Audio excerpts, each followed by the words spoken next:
I was still rebooting our production cluster when the Slack ping came through. Can you check why billing API is erroring out? That was message hash 74 for the day. I hadn't slept in 2 nights. My eyes were fried, throat dry from vending machine coffee, and I was sweating through my company hoodie like it was the final round of Survivor. Infrastructure Edition. Why? Because our tech lead, the one with actual IAM access, had rage quit mid-deploy after a shouting match with the CTO about Kubernetes costs. He'd nuked his own tokens and vanished like a fart in a hurricane. And with the CTO too busy booking his crypto keynote flights, I was left holding the infrastructure duct taped together with Bodo 3 scripts, personal keys, and the sheer willpower of a woman done being polite. For 5 straight days, I spun up auto-scaling groups from scratch, juggled failed deployments like flaming chainsaws, and stopped one particularly nasty billing loop that would have racked up a $40K charge in 6 hours. There were no thank you messages, just more Jira tickets spawning like roaches in a Waffle House kitchen. On the 6th morning, when the last error cleared and I finally re-enabled alerts, I scheduled a meeting with the CTO. Not to gloat, not even to vent, just to ask for a raise, something fair, something modest. Compensation for shouldering the digital equivalent of a hostage situation, while the rest of the office played ping-pong and argued about what kombucha flavor to restock. I walked in, wore my best blazer over the company tee, and laid it all out. I explained how I'd maintained uptime, debugged broken Terraform pipelines, and even migrated legacy endpoints to stop data leaks. I showed him the graphs, flatlined error rates, optimized latency, a dip in our S3 costs. All stuff the VC board would high-five over. And he looked me dead in the eye, sipped his iced oat milk whatever and said, "Your contribution was minimal," just like that, no smirk, no irony, like I'd brought him cold fries. I felt something physically shift in me, not break, not snap, just reroute, the way you redirect a bad DNS entry. You don't scream, you don't cry. Simply update the record and move on. So I nodded, said thanks for your time, walked out, closed the meeting room door gently like a sniper zipping up a case. That afternoon, I submitted my 2 weeks notice. No Slack drama, no LinkedIn tantrum post. Just a calm farewell message that said, appreciate the learning experience. Documentation in handover folder. Best of luck. Inside, though, I was seething in silence. I didn't want revenge. I wanted correction. The universe had glitched and I intended to debug it. I'll get to the chaos soon. But hey, if this kind of story makes your blood boil and your inner underdog cheer, consider hitting that subscribe button. I'm trying to hit 10,000 subscribers for the first time ever, and your click is the digital high five I desperately need. Because this story, it's just getting started. The official IAM request form was broken. Ironic, right? One system we needed to onboard AWS roles during a crisis was routed to a SharePoint black hole, guarded by a 403 error, and a ticket queue manned by ghosts.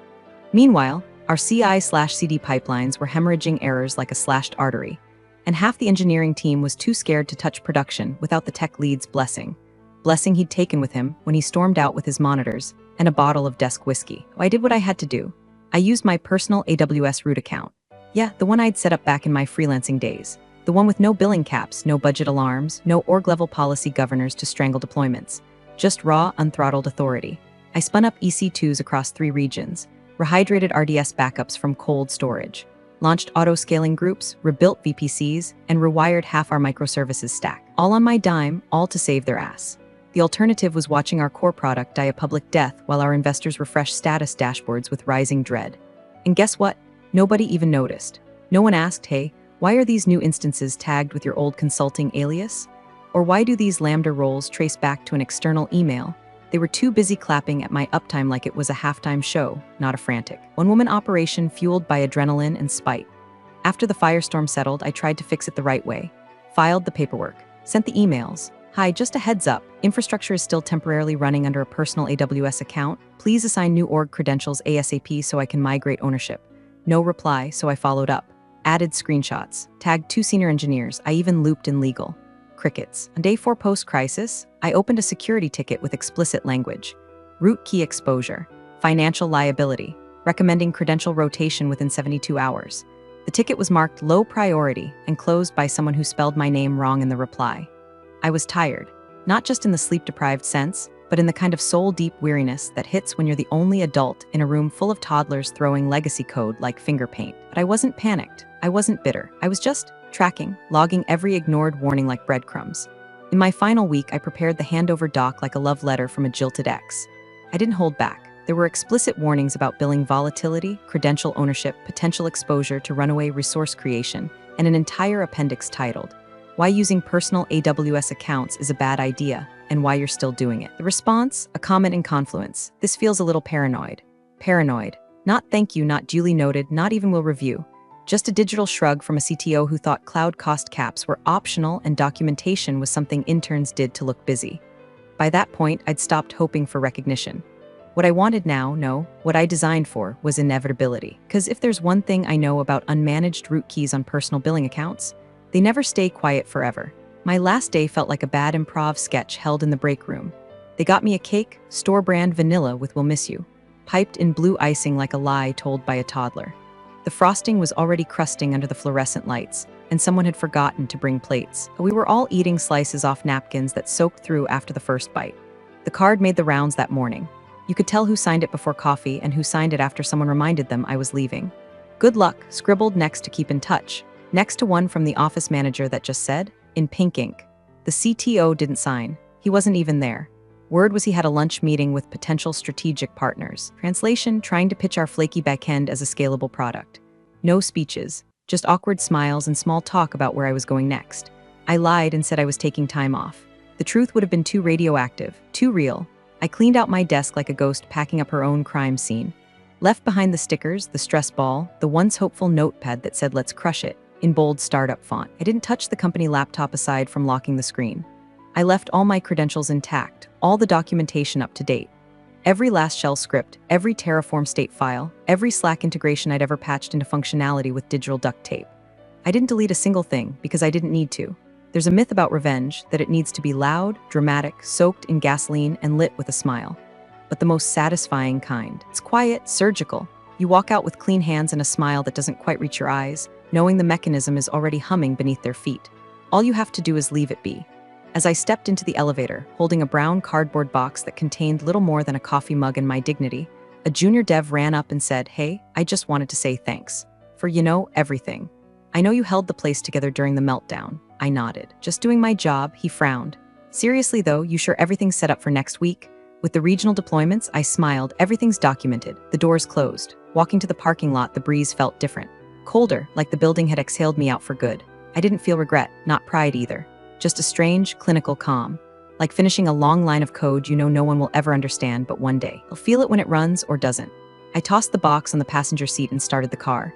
The dashboard flickered the same way it did every winter morning. I stared at it for a moment. It reminded me of them. Flickering, cracked, barely hanging on, and already too late to fix. On the second morning after I left, the office finance manager, Becca, poor soul, opened her inbox to find a billing anomaly alert from AWS. She wasn't the panicky type. $200,431.76 wasn't a number you could write off with a whoops. Especially when the breakdown showed explosive EC2 expansion across US East 1, US West 2, and a curious footprint in App Southeast 1, where we didn't even have active customers. Becca forwarded the alert to engineering with a subject line that read, in all caps, "Urgent, Oz charges exploding."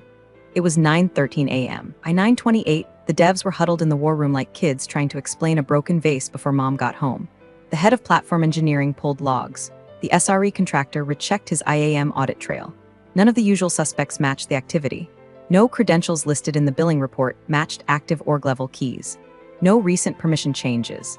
It was like the infrastructure was being run by a ghost in the shell, one who had root, carte blanche, and zero budget constraints. The CTO didn't show up until almost 11, walking in with his usual coffee shop swagger, wearing a Patagonia vest like a tech startup battle flag. Becca confronted him mid-sip. "This is real," she said, eyes wide behind smudged glasses. "This is very real. The next cycle could hit 500,000. He waved her off like she just suggested turning off dark mode. AWS billing systems glitch all the time. Their estimate models aren't gospel. Chill. By noon, a second bill projection came in. $612,000.24. And this time there were new resources launched, massive compute instances with dedicated GPUs, spot instances flipping in and out of the pool like a machine learning org playing musical chairs with someone else's wallet. The war room turned into a bunker. They tried freezing account activity. Nothing changed. They checked IAM logs, still nothing. Every known credential came back clean, idle, compliant.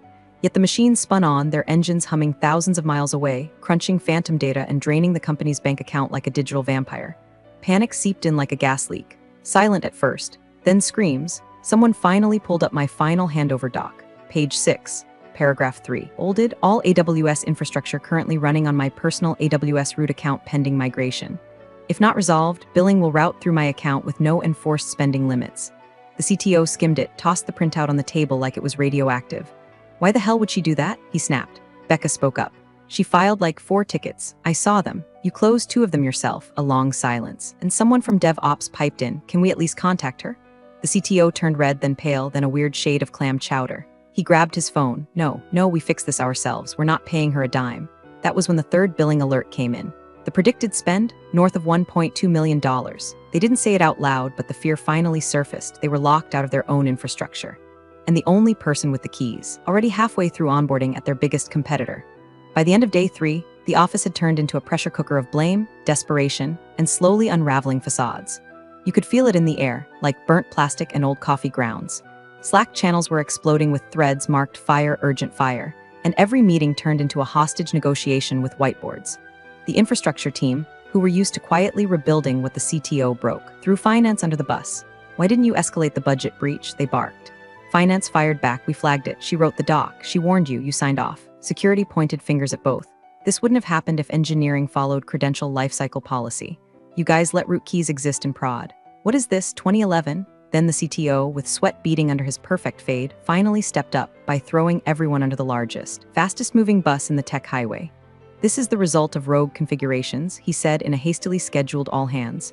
Unauthorized infrastructure decisions made without proper oversight. Unauthorized, like hell. The word hit harder than he expected.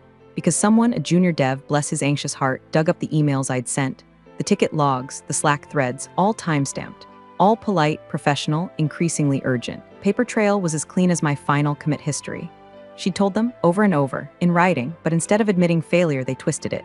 She deliberately used personal keys. She wanted control. She left us exposed. This feels intentional. Sabotage, that's the narrative the CTO clung to like a deflated life vest. Not ignored warnings. Not systemic incompetence. Just a tidy little scapegoat story he could spin for the board, assuming the board didn't already know how deep the disaster ran. Legal got looped in. HR pretended not to be involved. Meanwhile, engineers tried every trick they knew, revoking access, cross-account role assumption, even spinning up temporary credentials to forcibly detach resources. Nothing worked, because those instances, those databases, that load balancer cluster routing all their customer data, they weren't connected to their org. They were running on mine. My root key, my billing account, my regions, my IAM rules. The machines obeyed no command but mine, and I hadn't given one since I walked out with a slice of stale vanilla cake. At one point, they tried tearing everything down manually. But AWS isn't a pet project you can just unplug. Every region had dependency chains like a hydra. Kill one head, 3 more spawned. DNS lagged, load balancers flared up. Auto-healing kicked in like a stubborn ghost with backup plans. And no one, not one single person left, knew the full architecture. Because I hadn't built it for them. I'd built it to work, and now, it was working exactly as designed, just not for them. The first call came in at 11:42 p.m., lighting up my phone like a beacon of desperation. No caller ID. I stared at it from the couch, barefoot, sipping green tea and watching an old episode of Frasier with captions on and sound off. I let it ring. 5 times, then voicemail, 30 seconds later a second call. Same blocked number. This time I answered, hello, silence, breathing, then his voice low, tight, almost raspy. Like he'd spent the last 2 hours yelling into a Zoom void and punching conference tables. It's me, he said. Look, I wanted to talk, just us. I didn't respond. He cleared his throat. I think there's been a misunderstanding. We're seeing some unexpected AWS activity that seems to trace back to your previous configuration. No one can shut it down. Billings, well, it's gotten out of hand. I adjusted the blanket on my legs, sounds stressful. Look, we're not trying to accuse you of anything, but the board's breathing down my neck. Legal wants answers. Becca from finance is crying in the break room. You're the only one who knows how the architecture works. If you could just walk us through it, I can help, I said. He let out a sharp, exhaled thank God and launched into a ramble about collaboration and resolution and not letting this minor billing hiccup turn into a major incident. I cut in. My rate is $25,000 per day. Silence, excuse me, plus a $250,000 non-refundable retainer wired to my business account before I touch a keyboard. You've got to be joking. You called me, at midnight on a weekend, with a $1.7 million fire you can't put out because you ignored a year's worth of warnings. So no, I'm not joking. He started to sputter. We were not a Fortune 500 company, okay? That's an insane number. Then I guess you better start selling off monitors. You've got, what, 70 engineers? Maybe ask each of them what minimal contribution looks like now. A long pause, then the crack I'd been waiting for. His voice dropped to a whisper, raw and shaking. Please, just tell me what you want. I smiled, not gloating, not smug, just, done. I want what I've earned. That's it. And then I hung up. 50 minutes later, the wire confirmation came through. Subject line, retainer emergency consulting attached note. Let's work together and move forward. I forwarded it to my lawyer. logged into my secured AWS panel, and began preparing the access handoff. But I wasn't going back. Not really. Because the person who just paid me $250,000 to fix what he refused to listen to, he still had no idea I hadn't even opened the real invoice yet. Elevator doors slid open at 8:02 a.m. sharp. I stepped out dressed for war, black blazer, crisp slacks, no logo tee, no backpack. Just a leather folder under one arm and the kind of expression you wear when you've already won and just showed up for the trophy. The office was quieter than usual. No ping-pong clacks. No espresso grinder shrieking in the kitchenette. Just hushed voices and keyboard tapping that sounded like guilty confessions. Pushed all hands to 10 a.m. and canceled 3 product demos already. Everyone moved like they were waiting for Judgment Day, and I was walking in with the tablet and commandments. Becca met me at the door, eyes puffed and apologetic. Thanks for coming. Really, I don't know what they were thinking. It's okay, I said, though it wasn't. They'd cleared a conference room and filled it with every title that mattered. CTO, VP of Product, Head of Security, Legal Rep, and the CEO himself, suddenly in the building for the first time in weeks. They sat like jurors, unsure if I was there to save them or sentence them. I didn't make small talk. I opened my folder, slid out a printed AWS billing report with red ink circling the latest figure, $2.13 million. Then I placed my laptop down, connected to their guest Wi-Fi, and said, "Need read access to your current IAM policies and security groups. I'll walk you through the next steps." The CTO tried to ask something, I didn't let him finish. "You paid for a solution, let's not waste time." It took 4 hours, that's all. 4 hours to isolate the legacy stacks I'd launched, mirror them into a fresh environment under their billing account, export the config, kill the auto-scaling loops, migrate the DNS, and set up a freeze to stop them from spinning up anything else without triple approval. No drama, no hacks, no keyboard theatrics. Just clean, professional unbinding, one thread at a time. They watched like zoo animals seeing fire for the first time. Quiet awe, mixed with the gnawing shame of knowing it all could have been avoided with one credential transfer. By noon, the fire was out. Final confirmation came in from AWS. All resources under personal account successfully terminated. I packed up my folder. "Thank you," the CEO said. "We'd like to discuss ongoing." I raised a hand. "I'm not staying," he blinked. "But the environment is still fragile. We could use someone like you on a short." I opened the door and gestured. A man in a tailored navy suit stepped in. Clean shave, confident smile. Placed a contract envelope on the table with the same casual grace someone might drop a chess piece before saying checkmate. "This is the consulting transfer agreement," he said. "Going forward, she'll be working with us. But we're happy to offer cross-organizational guidance under NDA, of course." The CTO's face drained like someone had unplugged him from his last defense mechanism. He recognized the logo on the envelope. So did the CEO. Direct competitor. Faster, better funded, ruthless in all the right ways. I turned to the CTO. Since my contribution was so minimal, I figured I'd find somewhere that values minor efforts. Then I walked out, heels clicking across the cheap carpet tiles like a metronome of revenge. The door closed behind me with the soft hiss of poetic justice. And just like that, the woman they dismissed as a support role had just brokered their surrender. Not with sabotage, not with lawsuits, but with competence and the right offer from the wrong side. The fallout came fast and loud. First was the AWS bill, finalized, irreversible, and brutal. The total, $2.94 million, just shy of what it would have cost to properly staff a senior DevOps team for 3 years. Finance tried to negotiate. AWS politely reminded them that ignorance is not a refund policy. Legal muttered something about possible indemnity, and the board started asking questions like, "What do you mean we don't know who had the keys?" Second came the headlines. A tech blog picked up the story via a whisper from an ex-intern. "Startup burns millions in cloud overages due to internal mismanagement" hit the front page of Hacker News before lunch. By dinner, the bigger outlets had latched on. The CTO gave a statement full of vague corporate deflection, but it didn't matter. The subreddits were already memeing him into oblivion, pasting his head on exploding data centers and tweeting it with the hashtag #minimalcontribution. But the third blow, that one hurt the most. It started with quiet exits. A backend dev here, a QA lead there. Then the head of platform engineering put in his notice with a polite one-liner. "Looking forward to my next chapter." No details, just clean departure energy. By the end of the quarter, nearly 40% of their senior technical team had walked, many of them straight into open roles at my new company. I didn't recruit, I didn't have to. Word travels fast when trust dies slow. And then came the announcement. My new employer held a sleek little virtual launch. No flash, no bravado. Just a quiet reveal of a next-gen scalable SaaS engine that, to anyone watching closely, looked eerily familiar. Same service offerings, same endpoints, same feature set, except it worked. Faster, smarter, cheaper, same bones, new soul. I wasn't on camera, I didn't need to be.